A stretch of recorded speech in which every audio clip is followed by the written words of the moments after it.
अंधोखमध्ये गोकुळ दूध संघाचं वातावरण हे तापलेलं आहे। गोकुळ कार्यालयावर दूध संस्था प्रतिनिधींचा मोर्चा निघाला। डिबेंचर कपातीच्या विरोधात दूध संस्था प्रतिनिधींचा हा मोर्चा निघाला आणि यावेळेला पोलिसांमध्ये आणि या आंदोलकांमध्ये बाचाबाची सुद्धा झाली।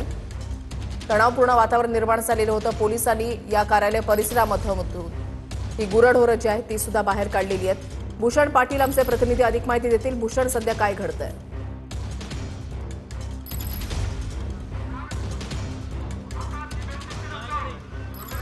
नक्कीच गोकुळ दूध संघाने दूध संस्थांकडून डिबेंचरच्या रूपामध्ये जी काही रक्कम कपात केलेली आहे ती तात्काळ परत करावी या मागणीसाठी आज दूध संस्था प्रतिनिधींचा मोर्चा जो आहे तो गोकुळ कार्यालयावर आलेला आहे। खरं तर शासकीय विश्रामगृहापासून या सगळ्या मोर्चाला सुरुवात झाली।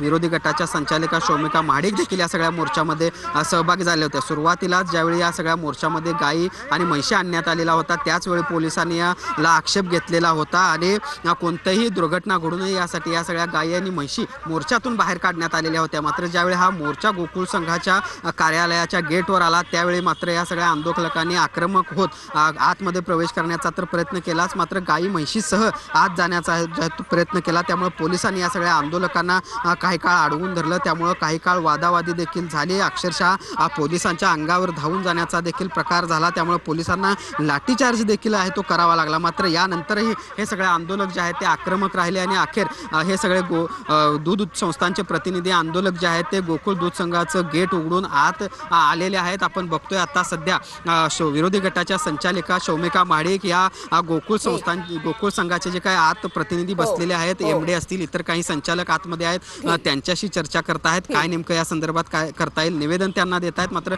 बाहेरच्या बाजूला आपण बघतोय अजूनही संस्थांचे प्रतिनिधी या ठिकाणी थांबून आहेत। धन्यवाद भूषण दिलेल्या सविस्तर माहितीसाठी।